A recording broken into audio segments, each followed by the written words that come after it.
এদিকে সন্দেহ হয়ে আসছে, এভাবে সময় নষ্ট করাটা উচিত নয়। তাই মনের ভয় দূরে সরিয়ে রিকশায় উঠে পড়ে অরু। রিকশা চালাতে শুরু করেছে। আকাশের দিকে নজর পড়তেই মনটা ফুরফুরে হয়ে গেল তার। সন্ধ্যার আগে আগে সূর্য ডোবাকালীন আকাশে কমলা রঙের আভা সৃষ্টি হয়েছে। মেঘেরাও যেন কমলা সুন্দরী সেজেছে। কি অপরূপ দৃশ্য!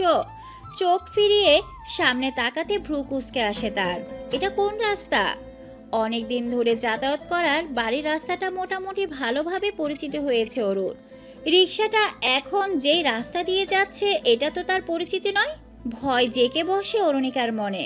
কোনো বিপদে পড়ছে না তো সে, তবে লোকটাকে বুঝতে দেওয়া যাবে না তার ভয়টা। সে অনেকটা স্বাভাবিকভাবে প্রশ্ন করলো, এটা কোন রাস্তা ঠিক চিনলাম না তো। এটা শর্টকাট, জলদি পৌঁছানো দেবো। অরু আর কথা বাড়ায় না, মনে মনে আল্লাহকে ডাকছে কেবল। লোকটা মোড় ঘোরাচ্ছে, কোথা থেকে কোথায় নিয়ে যাচ্ছে বুঝতে পারছে না। তখনই এক অন্ধকার গলিতে ঢুকে পড়ায় অরু আর চুপ থাকতে পারল না। খানিকটা চেঁচিয়ে বলে উঠল, এ কি এইদিকে কোথায় যাচ্ছেন? লোকটি পেছনে ফিরে আবারও এক বিশ্রী হাসি দিয়ে বলে উঠে। শর্টকাট আপা।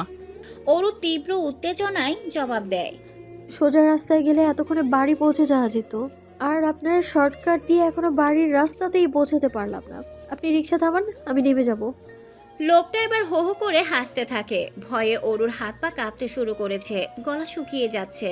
লোকটা পুনরায় বলে ওঠে, রিক্সা তো থামন যাইব না আপা, চুপচাপ যেখানে লইয়া যাইতেছি চলেন। অরু চিৎকার করে ওঠে।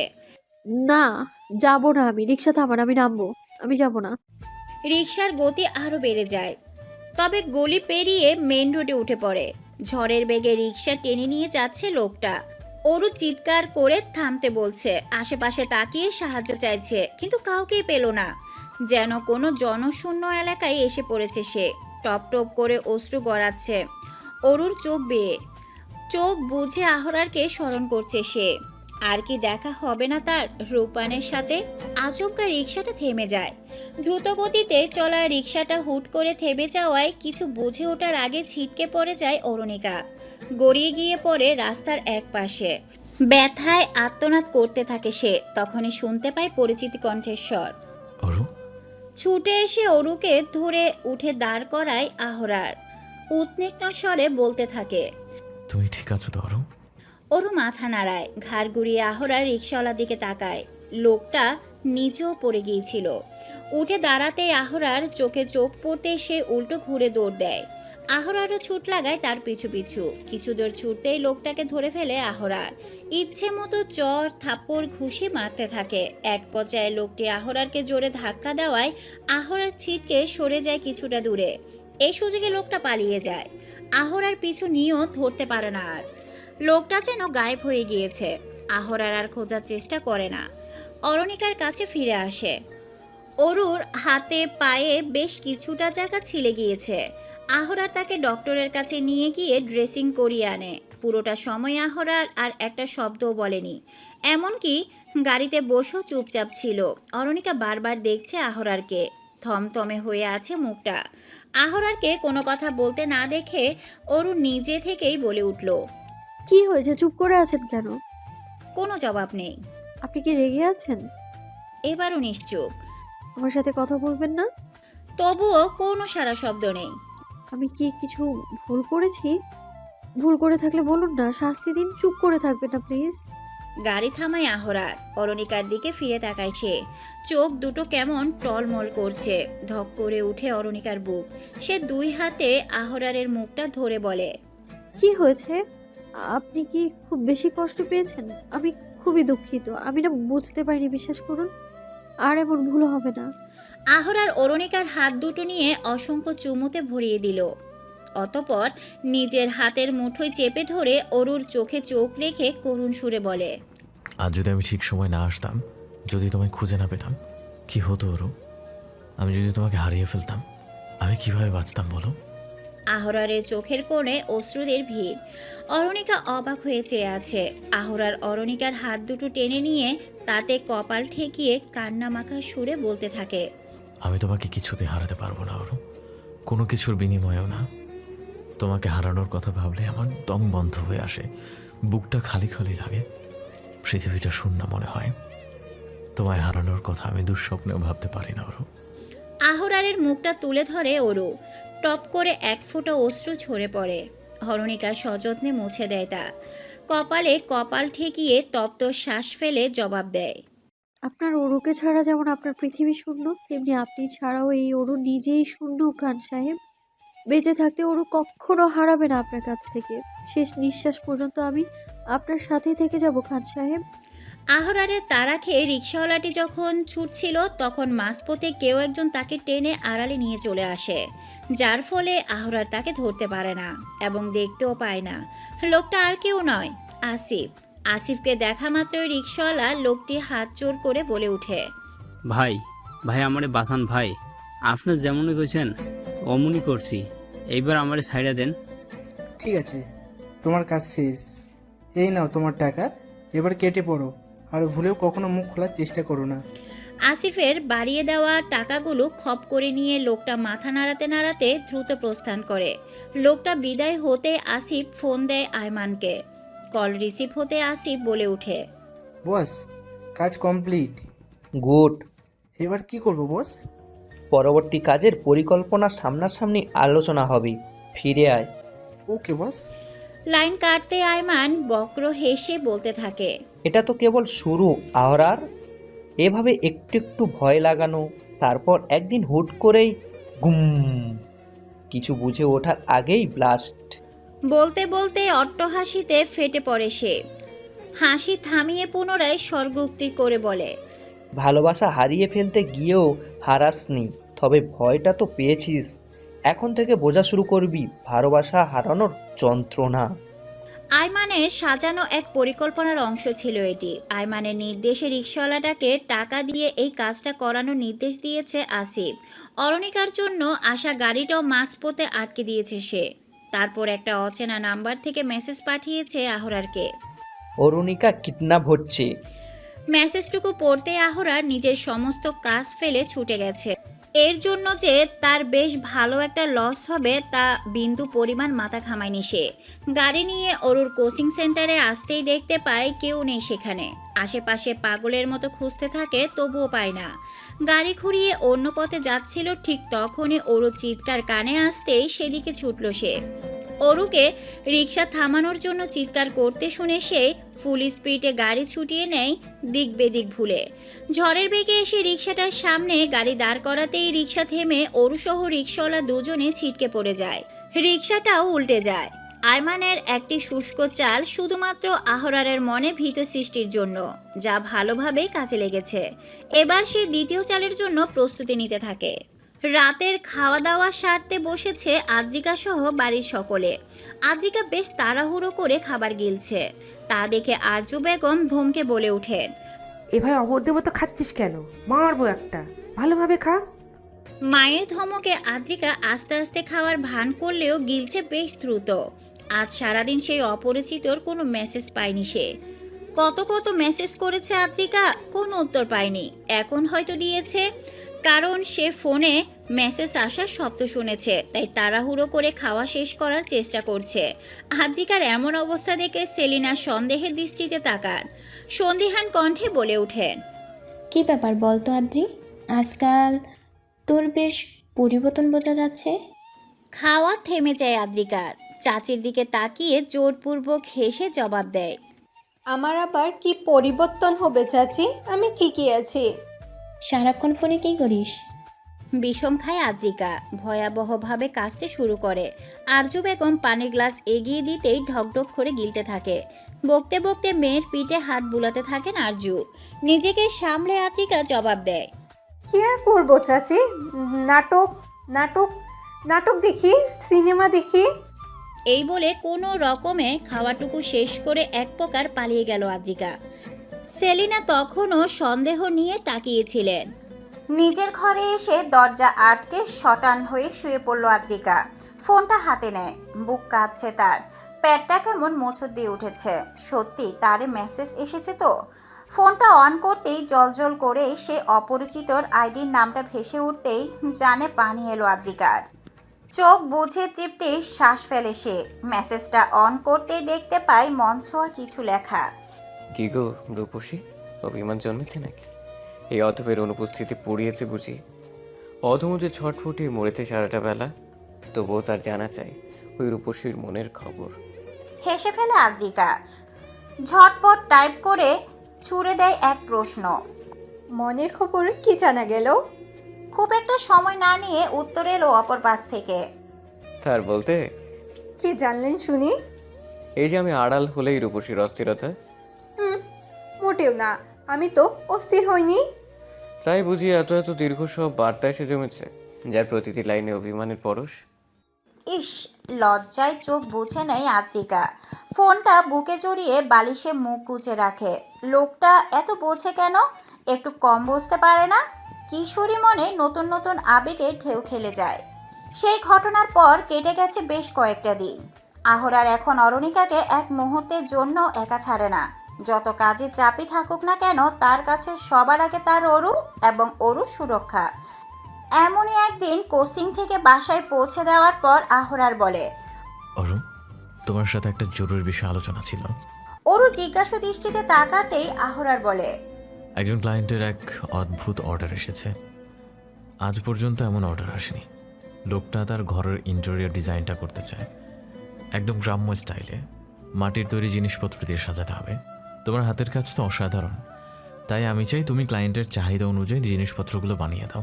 আমি সব কিছুর ব্যবস্থা করে দেব। কোনো জবাব না দিয়ে ওরও তাকিয়ে আছে আহরারের দিকে। তা দেখে আহরার দুষ্টুমির সুরে বলে ওঠে, এর জন্য পেমেন্টও করব। তা পেমেন্টটা কি ক্যাশে করব না কি চেকে ম্যাডাম? আহরারের কথা বলার ভঙ্গি দেখে হেসে ফেলে ওরু। আহরারও হাসে, আবারও বলে ওঠে, তাহলে চলো অফিসে। কি কি প্রয়োজন, কিভাবে কি করবে তা শুধু বলে দিবে, সে অনুযায়ী ব্যবস্থা করা হবে। অরুণিকা মাথা নাড়িয়ে সায় জানাতে আহরার পুনরায় অরুকে নিয়ে ছুটল অফিসের উদ্দেশ্যে। অফিসে গিয়ে অরুণিকাকে বসিয়ে মালিহা নামের একটি মেয়েকে পাঠানো হয় তার কাছে। অরুণিকা মেয়েটিকে সবকিছু বলছে, কি কি লাগবে না লাগবে বুঝিয়ে দিচ্ছে। মালিহা সব নোট করতে করতে বারবার অরুকে লক্ষ্য করছে। আহরার খানের স্ত্রী হওয়ার সৌভাগ্য লাভকারী মেয়েটিকে দেখছে সে। এত সুন্দর একজন পুরুষের স্ত্রী কিনা। শ্যামরঙা মেয়ে, ভাবনার লাগাম ওখানেই টেনে দিল মালেহা। যদি আহরার স্যার খুনাক করেও বুঝতে পারে সে এমন ভাবনা ভাবছে, তার কলিজা টেনে ছিঁড়ে ফেলবে। শুধু আফসোস কাজ করছে তার। মনে মনে বলছে, ইস, কি লাকি মেয়েটা। আহরারকে নিজের কেবিনে চলে যেতে হলো, কারণ সেই ক্লায়েন্ট নাকি তার সাথে দেখা করতে এসেছে। দেখা করা শেষে লোকটা অফিস থেকে বেরোনোর সময় অরুণিকার পাশ দিয়ে চলে গেল। অরুণিকা তখন ঘুরে ঘুরে অফিস দেখছিল। লোকটা পাশ কাটিয়ে যেতেই কেমন অদ্ভুত অনুভূতি হলো অরুণিকার। সে পিছু ফিরে লোকটাকে দেখার চেষ্টা করলেও লোকটা ততক্ষণে লিফটে উঠে চলে গেল।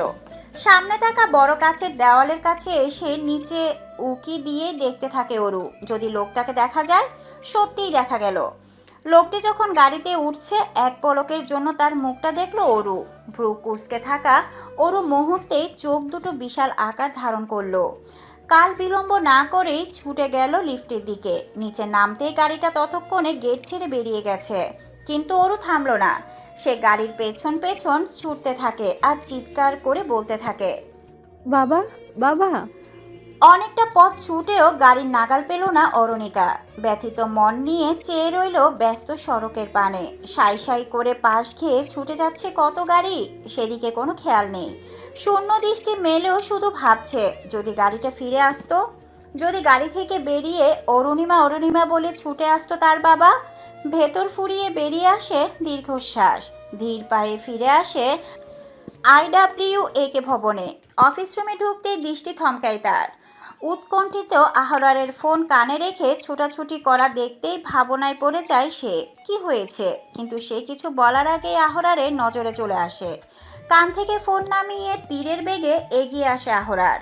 স্থানকাল ভুলে জাপটে ধরে নিজের প্রেয়সীকে শক্ত করে আগলে রাখে বুকে। হৃৎপিণ্ডের দ্রুত গতিতে ওঠানামার শব্দ এসে বাড়ি খায় অরুর কানে। কৌতূহলী হয়ে প্রশ্ন করে, কি হয়েছে খান সাহেব? আপনি এত অস্থির হয়ে আছেন কেন? অরুণিকার কথা শুনে তাকে ছেড়ে দেয় আহরার। সোজা দাঁড় করিয়ে দুই বাহু ঝাঁকিয়ে তেজালো স্বরে পাল্টা প্রশ্ন করে, কোথায় গিয়েছিলে তুমি বলো? তোমাকে খুঁজে না পেয়ে কতটা ভয় পেয়েছি আমি জানো। পাগল পাগল লাগছিল। আমি তো এক্ষুনি সিসিটিভি ফুটেজ দেখার জন্য তাড়া দিচ্ছিলাম। আমাকে না বলে কোথায় চলে গেছিল বলো। আহরারের প্রশ্নের জবাব না দিয়ে অরু অন্য প্রশ্ন করে বসলো। আপনার অফিস থেকে কিছুক্ষণ আগে যেই লোকটা বেরোলো উনি কে? উনি সেই ক্লায়েন্ট যিনি তার ঘরের ইন্টেরিয়র ডিজাইনে গ্রামীণ পরিবেশ চান। অরণিকা উপায় খুঁজে পেয়ে গেল বাবার সাথে দেখা করার উপায়। আহরার পুনরায় তাড়া দিয়ে বলে ওঠে, কি হলো, কোথায় গিয়েছিলে বলছো না কেন? একটু বাইরে হাঁটতে গিয়েছিলাম, বেশি দূর যাইনি তো, এখানে ভালো লাগছিল না তাই বলে কাউকে না বলে চলে যাবে? এই ভুল আর একদম করবে না। হয় আমাকে বলবে, আর না হয় আমাকে না পেলে অন্য কাউকে বলে যাবে। অলরাইট? অরু মাথা হেলিয়ে সায় জানায় আহরারকে সে এই মুহূর্তে কিছু জানাতে চায় না। যেদিন তার বাবার সাথে সামনাসামনি সাক্ষাৎ ঘটবে সেদিনই জানাবে। বাড়ির পথে ফিরছে দুজন। পথের মধ্যে ঝমঝমিয়ে বৃষ্টি নামে। সারাদিনের ভ্যাবসা গরম কাটিয়ে এই যেন এক টুকরো প্রশান্তি। ছটফটিয়ে ওঠে অরু, উত্তেজিত স্বরে খানিকটা চেঁচিয়ে বলে ওঠে, গাড়ি থামান, গাড়ি থামান। অরণিকার কথা শুনে হুট করে ব্রেক কষে আহরার। উদ্বিগ্ন হয়ে প্রশ্ন করে, কি হয়েছে ওর? কোনো সমস্যা? আহরার তাকিয়ে মন ভোলানো এক হাসি দিয়ে মৃদুস্বরে বলে ওঠে, গাড়ি থেকে নেমে আসুন। বলতে বলতে নিজেই নেমে পড়ে ঝটপট। আহরার কিছু বুঝতে পারছে না, এই বৃষ্টির মধ্যে মেয়েটা এভাবে গাড়ি থেকে নেমে পড়লো কেন। সে গাড়িটা এক সাইডে রেখে নেমে পড়লো অরণিকাকে অনুসরণ করে। তাকে নামতে দেখে অরু ছুটে এসে তার এক হাত ধরে টেনে নিয়ে গেল রাস্তার মাঝখানে। বৃষ্টির বড় বড় ফোঁটা এসে মুহূর্তে ভিজিয়ে দিচ্ছে সারা শরীর। নিরিবিলি পরিবেশ, আশেপাশে নেই কোনো মানুষজন, যানবাহনের আনাগোনাও দেখা যাচ্ছে না। পিচঢালা পথটিতে দুই পাশে কেবল লম্বাকৃত ল্যাম্পপোস্ট দাঁড়িয়ে। নিয়ন বাতির ঘোলাটে আলোতে বৃষ্টিমুখর এই পরিবেশ অভাবনীয় অনুভূতি সৃষ্টি করছে। থেকে থেকে বিদ্যুৎ চমকানোর আলোর ঝলকে উঠছে চারপাশ। চাপার স্বরে চলছে মেঘের গর্জন। আকাশের দিকে মুখ বাড়িয়ে রেখেছে অরণিকা, গালে মাখছে বৃষ্টির ফোঁটা। দুই হাতে জাপটে ধরে আছে আহরারের হাত দুটো। আহরার শুধু অবাক নয়নে দেখছে তার শ্যামবতীকে, এককালে বৃষ্টি অপছন্দকারী এক মেয়েকে। আজ কিভাবে সে এই বর্ষণে আমেজ উপভোগ করছে মন ভরে। এমন দৃশ্য দেখাও যেন পরম সৌভাগ্যের। ধীর স্বরে আহরার বারণ করার উদ্দেশ্যে বলে, ঠান্ডা লেগে যাবে ওর, হয়েছে তো, চলো। মুখ নামায় অরু, সরাসরি আহরারের দিকে তাকায়। ঠোঁটে লেগে আছে শুষ্ক হাসি, ভেজা ভেজা গালে যেন মায়ার ধুতি ছড়িয়ে পড়ছে। থমকায় আহরার। এই শ্যামবতী রমণীকে সে নতুন নতুন রূপে আবিষ্কার করে। স্থির হয় তার চারপাশ। সেই দৃষ্টি বোধগম্য হয়েছে বলে কিনা অরণিকা প্রশ্ন করে, এই অসুন্দর মেয়েটাকে এত মুগ্ধ দৃষ্টিতে কিভাবে দেখেন আপনি? কেন নিজেকে অসুন্দর মনে হচ্ছে তোমার? সকলেই তো বলে। ভুল বলে, কারণ তারা জানে না এই অসুন্দর মেয়েটার একটা সুন্দর রূপ আছে। সেই সুন্দর রূপ দেখার চোখ সবার হয় না, যার হয় সে মুগ্ধ হয়, যেমন আমি। অরুর ঠোঁট জোড়া খেলে যায়, আবারও সেই মন কাড়া হাসি। অদম্য এক ইচ্ছে প্রসন্ন হয়ে যায় আহরারের। বেসামাল মন বারণ না মানায় আচমকা এক অবিশ্বাস্য কাজ করে ফেলে সে। হুট করে ঝুঁকে এসে অধরে অধর মিলিয়ে দেয় স্বীকৃয় প্রেয়সীর। কয়েক সেকেন্ড পলক এসে পলকেই সরে গেছে। ব্যাপারটা বুঝে ওঠার সময়টুকু মিলল না অরুর। হতভম্ব হয়ে চেয়ে রইল কেবল। লজ্জা পেতেও যেন ভুলে গেছে সে। মস্তিষ্ক সজাগ হতে খুব বেশি সময় লাগলো না তার। তখনই লজ্জার মহাসাগরে ডুবে যেতে লাগলো। এদিকে আহরার দু কদম পিছিয়ে দুই হাত মেলে দাঁড়িয়ে চিৎকার করে বলে ওঠে, এই বৃষ্টি, এই সন্ধ্যা, সাক্ষী থেকো সকলে। লিখে নিও এক ভালোবাসার কবিতা, আবার কখনো দেখা বলে। একটু থেমে অরণিকার দৃষ্টিতে দৃষ্টি মেলায় সে। বৃষ্টির প্রকোপ বাড়ছে, চোখ মেলে রাখাও দায়। আহরার আঙ্গুল তুলে ইশারা করলো অরণিকার দিকে। আবারও চিৎকার করে বলে উঠল, যে ভালোবাসা আমি করেছি উৎসর্গ, কেবল এবং কেবলই আমার এই শ্যামবতীর কাছে। আরও এক মধুর স্মৃতি সংযোজন হলো রূপবান শ্যামবতীর গল্পে। কলিং বেলের শব্দে অস্থির হয়ে উঠেছে খানবিলা। আমেনা ছুটতে ছুটতে এসে দরজা খুলে দুটো গালি দিতে গিয়েও সংযত নিল নিজেকে। সামনে দাঁড়িয়ে আছে এই বাড়ির অতি আদরের জামাই নাদিব। দ্রুত দরজা থেকে সরে দাঁড়ায় আমেনা। এই লোকটাকে তার একদমই ভালো লাগে না। অদ্ভুত দৃষ্টি তার, বুঝে ওঠা যায় না নাদিমও কেমন ক্ষিপ্ত দৃষ্টিতে তাকিয়ে ভেতরে চলে গেল। নাদিম চলে যেতে আমেনা ভাবছে, এই বেডা আবার হুট করে এখানে আইছিস কেন? সব থেকে বেশি তাজ্জব হলো যখন নাদিমকে গুলবাহারের ঘরে ঢুকতে দেখলো। ও মা গো মা, ওই বুড়ির লগে এই বেড়া কি এর প্রীতি? কে এসেছে আমেনা বউ? অরণিকার প্রশ্নে আমেনা মুখ বাঁকিয়ে জবাব দেয়, জামাইবাবু আইছে। হঠাৎ? কইতে পারি না নতুন ভাবি। তারপর কাছাকাছি এগিয়ে এসে ফিসফিসিয়ে বলে, বড় ম্যাডামের ঘরে ঢুকছে, কি সলা পরামর্শ করবো আল্লাহই জানে। এই বলে আমেনা রান্নাঘরে চলে গেল। অরণিকা কৌতূহলী দৃষ্টিতে তাকিয়ে থাকে গুলবাহারের ঘরের দরজার দিকে। লোকটাকে তার ভীষণ সন্দেহজনক লাগে। ক্লায়েন্টের ডিমান্ড অনুযায়ী সকল জিনিসপত্র বানিয়ে দিয়েছে অরণিকা, তবে তার চিন্তাধারায় ঘোরপাক খাচ্ছে অন্য বিষয়। আহরারকে তা বলতে চাচ্ছে, তবে কিছু একটা জড়তা কাজ করায় সহজে বলে উঠতে পারছে না। অফিস যাওয়ার জন্য তৈরি হচ্ছিল আহরার। অরণিকা তার সব জিনিসপত্র গুছিয়ে দিচ্ছিল। বারবার আহরারের দিকে দেখছে আর ইতিউতি করছে। ব্যাপারটা নজরে আসে আহরারের। গম্ভীর স্বরে ডেকে ওঠে, অরু। ভরকে যায় অরু। কোনো কিছু ভুল হয়ে গেল কিনা বারবার দেখতে থাকে। আহরার এগিয়ে এসে একই স্বরে আবারও বলে ওঠে, আমার সামনে দাঁড়াও। অরণিকা বাধ্য ন্যায় সামনে এসে দাঁড়ায়।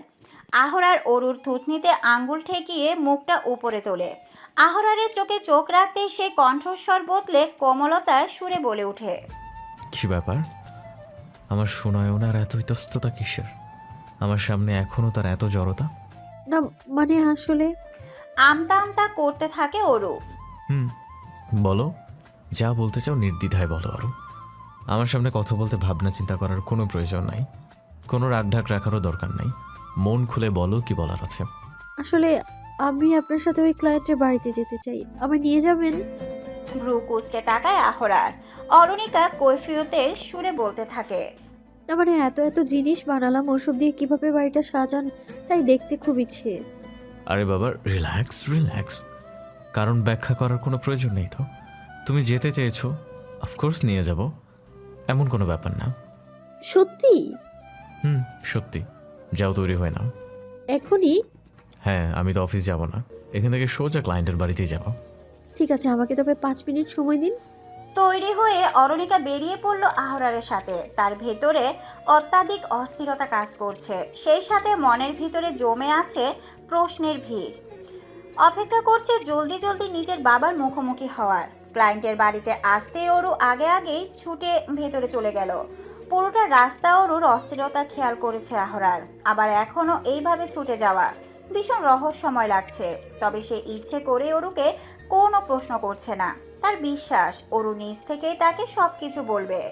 বাড়িতে ঢুকতেই বিস্ময়ে হা হয়ে আছে অরু। সবকিছু বেশ সুন্দর ও পরিপাটি করে সাজানো হয়েছে। দেখে বোঝার উপায় নেই এটি একটি অত্যাধুনিক ডুপ্লেক্স বাড়ি। ভেতরটা পুরো গ্রামীণ পরিবেশেরই সাজানো। চারিপাশে ঘুরে ঘুরে দেখছে অরু, আলতো করে ছুঁয়ে দিচ্ছে সব।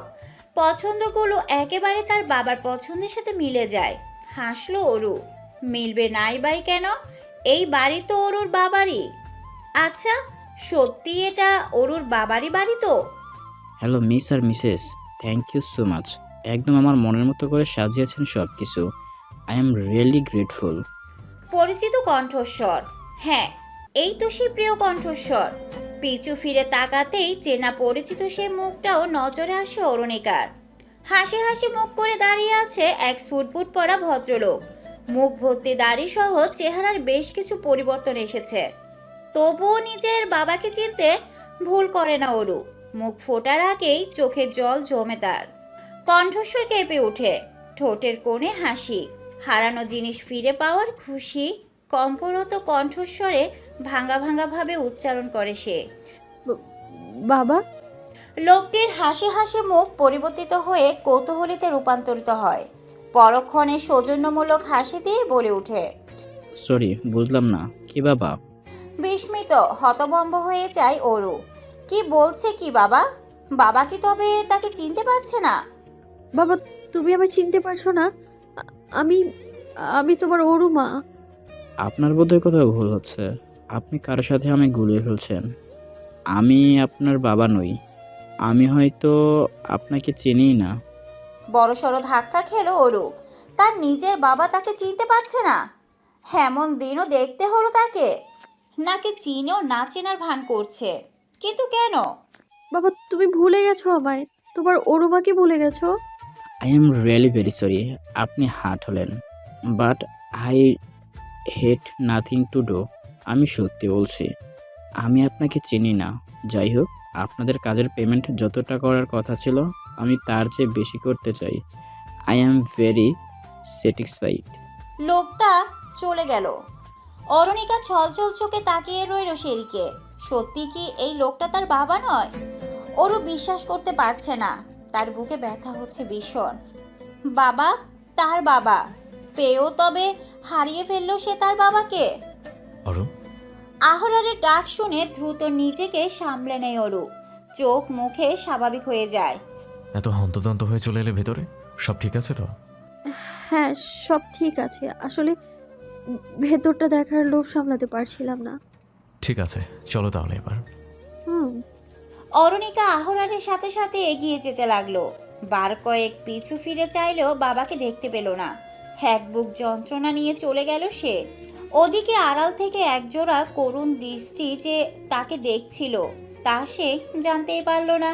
বেশ কয়েকদিন অরুণিকা কেমন শান্ত হয়ে থাকে, কম কথা বলে, খুব একটা হাসে না, মনমরা ভাব। আহরার অনেক চেষ্টা করেছে অরুণ মন ঠিক করার, কিন্তু পারেনি।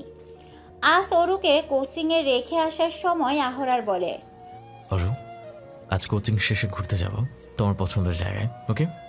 অরু হালকা হেসে মাথা নাড়ায়। আহরার বিদায় জানিয়ে চলে যেতেই অরুণিকা স্থির দৃষ্টিতে কিছুক্ষণ তাকিয়ে থাকলো সেদিকে। আহরারের গাড়ি পুরোপুরি চোখের আড়াল হতেই কোচিং সেন্টারের গেটে না ঢুকে বাহিরে বেরিয়ে পড়ল অরু। তার উদ্দেশ্য সেই লোকটার বাড়ি, যাকে সে নিজের বাবা ভেবেছে। আড়াল থেকে লোকটার উপর নজর রাখতে চায় সে। তার বাড়ির সামনে আসতেই বেশ কিছুটা সময় আড়াল থেকে উকিঝুঁকি মেরে দেখার চেষ্টা করতে থাকে অরু, কিন্তু কিছু দেখতেও পায় না, বুঝতেও পারে না। তাই বাধ্য হয়ে সামনে এগিয়ে গেল। আশেপাশে সতর্ক দৃষ্টিতে নজর বোলাতে বোলাতে এগিয়ে যেতে থাকে সে। গেটের কাছে এসে সন্তর্পণে ভেতরে প্রবেশ করলো। ভাগ্যিস কোনো দারোয়ান নেই। মূল দরজার সামনে এসে দাঁড়াতেই বুঝতে পারে দরজা ভেতর থেকে আটকানো। তার মানে লোকটা বাড়িতেই আছে। এখন ওরও কি করবে বুঝে উঠতে পারে না। বারবার ঢোক গিলছে। ধরা পড়ার আশঙ্কায় গলা শুকিয়ে যাচ্ছে। তখনই নজরে আসে মূল দরজার পাশে থাকা জানালাটায়। ধীর পায়ে জানালার কাছাকাছি গিয়ে দাঁড়ায়। আড়ালে দাঁড়িয়ে ভেতরে উকি মারতেই লোকটাকে দেখতে পায় ওরু। সোফায় বসে কারোর সাথে গুরু গম্ভীর কোনো আলোচনা সারছে, কিন্তু কার সাথে মুখটা দেখতে পারছে না ওরু। আরও একটু এগিয়ে গিয়ে ভালোভাবে উকি দিতে থাকে। লোকটার এদিকে পিঠ রেখে বসার অপর পাশের ব্যক্তিটি আড়াল হয়ে আছে, কিন্তু অরুর হাল ছাড়ে না। কিছু মুহূর্ত পরেই সে সফলও হয়। লোকটা হালকা সরে যাওয়ায় এক পলকের জন্য অপর পাশের ব্যক্তিটির মুখ নজরে আসে অরুর। তৎক্ষণাৎ মাথা ঝনঝন করে ওঠে তার। ওই ব্যক্তিটি তার চেনা, কোথায় যেন দেখেছে। মস্তিষ্ক হালকা চাপ দিতেই পরিষ্কার হয়ে যায় সব। আহরারের ঘরে থাকা সেই ফটো ফ্রেমের ছেলেটা, কি যেন নাম, আয়মান। হ্যাঁ, ইনিই তো আয়মান। অবাকের চূড়ান্ত সীমানায় যেতে অরুর দুই হাতে মুখ চেপে ধরে আস্তে আস্তে পেছাতে থাকে। তবে খেয়াল না করায় পেছাতে গিয়ে বারান্দা থেকে পিছলে পড়ে যায় সে। ধূপ করে শব্দ হয়। ভেতরে থাকা ব্যক্তিরা স্পষ্ট সেই শব্দ শুনতে পায়। মস্তিষ্ক সতর্ক করতে থাকে অরুকে, ধরা পড়তে চলেছে সে। বাহির থেকে আসা শব্দ কর্ণকুহরে প্রবেশ করতেই সতর্ক হয়ে যায় আয়মান। হক সাহেব, আপনি গিয়ে দেখে আসুন কিসের শব্দ হলো। আমি আপাতত আড়ালে রইলাম, পরিস্থিতি বুঝেই বেরোবো। হক সাহেব বলে সম্বোধন করা ব্যক্তি, যাকে অরুণিকা নিজের বাবা ভেবেছিল, তিনি আয়মানের কথায় সম্মতি জানিয়ে দ্রুত পায়ে দরজা খুলে বেরিয়ে এলেন। অপর পাশে হন্ততন্ত করে খুঁজেও কাউকে পেলেন না। তাই তিনি ভেতরে গেলেন আয়মানকে ডাকতে। এদিকে পাশে থাকা গাছপালার ঝোপের আড়ালে নিজেকে লুকিয়ে রেখেছিল অরুণিকা। মুখে হাত চেপে শ্বাস আটকে রেখেছিল এতক্ষণ। লোকটা চলে যেতেই আড়াল থেকে বেরিয়ে এলো সে। যেভাবেই হোক তাকে এখন এখান থেকে পালাতে হবে, কিন্তু সামনে দিয়ে পালানো যাবে না, পেছন দিক দিয়ে পালাতে হবে। বাড়িটার পেছন দিকে আসতে হতাশ হতে হলো অরুকে। উঁচু প্রাচীর দিয়ে ঘেরা চারপাশ, কিভাবে বেরোবে সে? হুট করে দেওয়ালের সাথে লেগে থাকা বিশাল এক গাছের দিকে নজর আসে তার। খুশি হয়ে যায় সে, এই গাছ বেয়ে উঠলেই দেওয়ালটা টপকাতে পারবে। গ্রামের মেয়ে হওয়ায় দরুন গাছে ওঠা তার কাছে কোনো কঠিন ব্যাপার নয়। নিজেকে ভালোভাবে প্রস্তুত করে আর এক মুহূর্ত দেরি করলো না অরু। তরতর করে গাছ বেয়ে উঠতে লাগলো, কিন্তু উপরে উঠতেই বাঁধলো বিপত্তি। যখন দেওয়ালের উপর পা রাখতে যাবে তখনই সে আটকে গেল। পিছু ফিরে দেখে একটা ঢালের সাথে তার ওড়নাটা বাজেভাবে ফেসে গেছে। যত চেষ্টা করছে খুলতে তত বেশি যেন আটকে যাচ্ছে। পায়ের শব্দ শুনতেই পিলে চমকে উঠে অরণিকার। নিশ্চয়ই এবার দুজনে বেরিয়ে এসেছে, যে কোনো মুহূর্তেই এদিকটায় চলে আসতে পারে। অরণিকা প্রাণপণ চেষ্টা করছে ওড়নাটা ছুটিয়ে আনার, সফল হচ্ছে না কিছুতে। পায়ের শব্দ এগিয়ে আসছে, তার মানে ওরা চলে এসেছে। আর কোনো কিছু না ভেবেই ওড়নাটা হ্যাসকা টান দিতেই চলে এলো সেটা। তবে কিছু অংশ ছিঁড়ে আটকে রইল সেই ডালটার মাথায়। অরণিকা এক লাফে দেওয়ালটার উপর উঠে গেল। সেখানে বসে নিচের দিকে তাকিয়ে লাফিয়ে পড়ল সে। পায়ে ব্যথা পেলেও সেটাকে গুরুত্ব না দিয়ে ছুটতে থাকলো কেবল। আয়মান আর হক সাহেব ওদিকটাই এসে খুঁজতে লাগলেন, কিন্তু কারোর কোনো অস্তিত্ব না পেয়ে হক সাহেব বলে ওঠেন, আমরা বোধহয় ভুল ভাবছি, কোনো বিড়াল টিড়াল ছিল না বোধহয়। আয়মান কোনো জবাব দেয় না। এখনও সে জোহরি নজর চালিয়ে তল্লাশি করছে, তবে কিছুই ধরতে পারল না সে। হক সাহেবের কথাই ঠিক ভেবে ফিরে আসতে যাবে, তখনই তার চোখ যায় দেওয়ালের সাথে লেগে থাকা গাছটির দিকে। সেদিকে এগিয়ে এসে এক হাত গাছে রেখে কিছু একটা বোঝার চেষ্টা করলো। ঝট করে উপরের দিকে তাকাতেই ঠোঁটের কোণে দেখা যায় বক্র হাসি। সরে এসে দাঁড়ায় সে। হক সাহেব প্রশ্ন করলেন, কি হয়েছে? কণ্ঠে বিদ্রুপ মিশিয়ে জবাব দিল আয়মান, কাঁচা খেলোয়াড়। হক সাহেব বুঝতে না পেরে পুনরায় প্রশ্ন করেন, মানেটা হলো যা বোঝার আমি বুঝে গিয়েছি, সময় হয়ে গিয়েছে পরবর্তী চাল খেলার। বলতে বলতে পকেট হাতড়ে নিজের ফোনটা বের করে আয়মান আসিফের নাম্বারে ডায়াল করে। রিসিভ হতে আসিফকে কোনো কিছু বলার সুযোগ না দিয়ে শক্ত কণ্ঠে বলে ওঠে, পরবর্তী পরিকল্পনা বাস্তবায়ন করার সময় এসে গেছে, প্রস্তুত হও। নিজের কথাটুকু শেষ করে ফোন কেটে দেয় সে। নজর তার তখনও সেই গাছের ঢালে আটকে থাকা অরণিকার ওড়নার অংশ বিশেষের দিকে। ছুটতে ছুটতে নিজের কোচিং সেন্টারের গেটে এসে দাঁড়ায় অরণিকা। হাঁটুতে দুই হাত রেখে ঝুঁকে জোরে জোরে শ্বাস নিতে থাকে সে। কিছুটা ধাতস্থ হতেই সোজা হয়ে দাঁড়িয়ে আশেপাশে চোখ বুলায়। না, আহরার এখনো আসেনি। সাথে সাথে গেট দিয়ে স্টুডেন্টদের বের হতে দেখে বুঝতে পারে কোচিং শেষ। তখনই আহরারের গাড়িটা আসতে দেখে তাড়াহুড়ো করে স্টুডেন্টদের সাথে মিশে গেল অরু। যেন মনে হয় সেও কোচিং করে বেরোচ্ছে। গেটের কাছে গাড়ি থামিয়ে নেমে আসে আহরার। অরণিকাকে বেরোতে দেখে প্রশস্ত হেসে এগিয়ে আসে সে। অরণিকাও পাল্টা হাসি দেওয়ার চেষ্টা করে, কিন্তু বুঝতে পারে তার হাসি আসছে না। একটা ভয় কাজ করছে তার। আহরার যদি বুঝতে পেরে যায় সে আজ কোচিং ফাঁকি দিয়েছে, তবে কি তাকে ভুল বুঝবে? মনে মনে ভাবলো আজ আহরারকে বলে দেবে সব, এমনকি আজকের ঘটনাটাও স্বীকার করে নেবে সে। অন্যের কাছ থেকে জানার আগে অরু নিজেই জানিয়ে দিতে চায়। ভাবনার জগতে এতটাই হারিয়ে গিয়েছে অরু যে অহরারের ডাকও তার কান পর্যন্ত পৌঁছালো না। আহরার দুই বাহু ধরে ঝাঁকাতে চমকে উঠে বলে, হ্যাঁ, কি হয়েছে? কোথায় হারিয়ে গেল? এত করে ডাকছি, সাড়া দিচ্ছ না? ও না, মানে খেয়াল করিনি। বেশ, চলো তাহলে যাওয়া যাক। চলুন। আহরার অরণিকাকে নিয়ে চলল। বাড়ির পথে না গিয়ে অন্য পথে যাওয়ায় অরণিকা অবাক হয়ে প্রশ্ন করে, এটা তো বাড়ির রাস্তা নয়, তবে কোথায় যাচ্ছেন এদিকে? অরণিকার প্রশ্ন শুনে দ্বিগুণ অবাক হয় আহরার। মানে সিরিয়াসলি অরু, এরই মধ্যে ভুলে গেলে তুমি আজ কি কথা ছিল? অরু মনে করার চেষ্টা করে, আর মনে পড়তেই দাঁত দিয়ে জিভ কাটে সে। মাথা থেকে একেবারে বেরিয়ে গিয়েছিল আজ যে আহরার তাকে তার পছন্দের জায়গায় ঘুরতে নিয়ে যাবে বলেছিল। আমি খুবই দুঃখিত, কিভাবে যেন ভুলে গেলাম। আরে ইটস ওকে অরু, কোনো ব্যাপার না। গাড়ি এসে থামে দিঘির পাড়ে। আহরার নেমে এসে অরণিকার দরজা খুলে তাকে নামায়।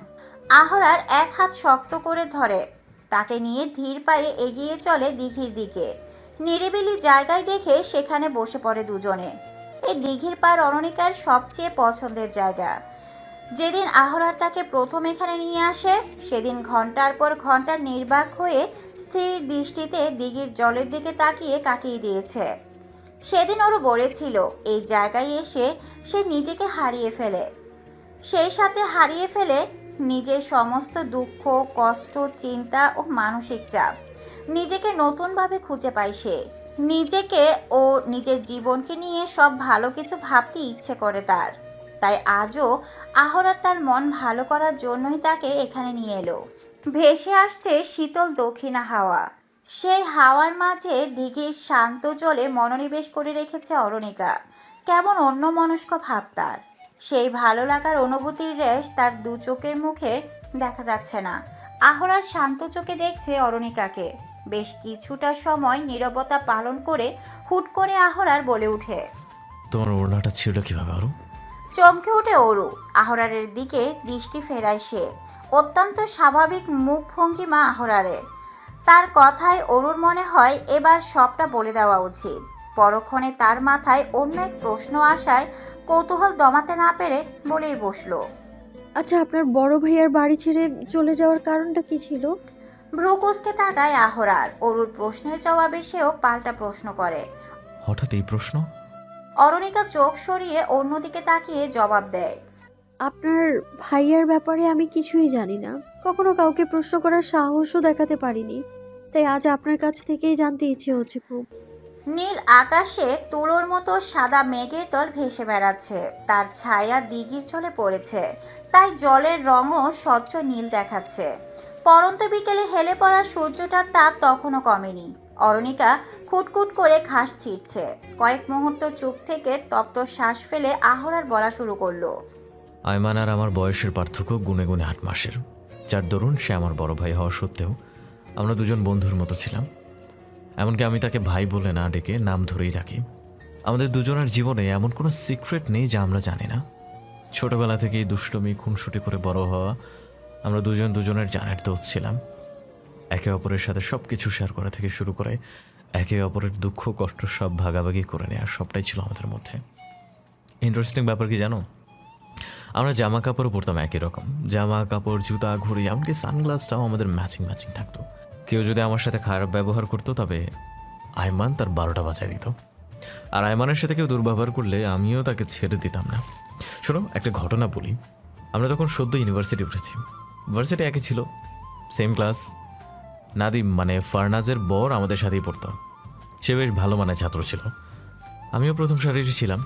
নাদিমকে টপকে স্কুল কলেজ কেউ কখনো ফার্স্ট হইতে পারে নাই, কিন্তু ভার্সিটি এসে আমি হলাম ফার্স্ট ক্লাসের ফার্স্ট বয়, আর ও হয়ে গেল সেকেন্ড। তাই তার পুরনো বন্ধু কিছু সব সময় খ্যাপাতো এই বিষয়টা নিয়ে, যার কারণে পুরো রাগ এসে পড়ে আমার উপর। একদিন আমি অ্যাসাইনমেন্ট নিয়ে যাচ্ছিলাম প্রফেসরের সাথে দেখা করতে, বাইকে করে যাচ্ছিলাম। হুট করে কই থেকে নাদিমও বাইক নিয়ে এসে আমার বাইকে ধাক্কা দিতে আমি ছিটকে পড়ে গেলাম। বেশ ব্যথা পেয়েছিলাম, উঠতেই পারছিলাম না। তখন নাদিম এসে আমার দীর্ঘদিন ধরে কষ্ট করে তৈরি করা অ্যাসাইনমেন্ট আগুনে জ্বালায় দিল। দ্রুত ছুটে এসে আমি আগুন নেভানোর চেষ্টা করলাম, কিন্তু বেশিরভাগই পুড়ে গেছে। হাত দিয়ে আগুন নেভাতে যাওয়ার কারণে আমার হাতে ফোসকা পড়ে গেছিল। আর এই সব কিছু যখন আয়মান জানতে পেরেছে, সাথে সাথে 2-4 জন ছেলে নিয়ে এসে কৌশলে নাদিমকে বাড়ি থেকে বাইরে এনে বেধরম পিটিয়েছে। 1 মাস সে বিছানা থেকে উঠতে পারে নাই। এর জন্য ভার্সিটি থেকে আয়মানকে সাসপেন্ড করে দিল, কিন্তু বড় আব্বুর অনুরোধে তাকে প্রথম এবং শেষবারের জন্য ছেড়ে দেওয়া হলো। এরপর নাদিম আর ভার্সিটিতে আসে নাই, কারণ এটা চেঞ্জ করে অন্য কোথাও চলে যায়। বহুদিন পর তার এক বন্ধুর কাছ থেকে তার এই ক্ষোভের কারণ জানতে পেরেছিলাম। জানার পর তার প্রতি আর কোনো রাগই ছিল না, আমি মাফ করে দিয়েছিলাম।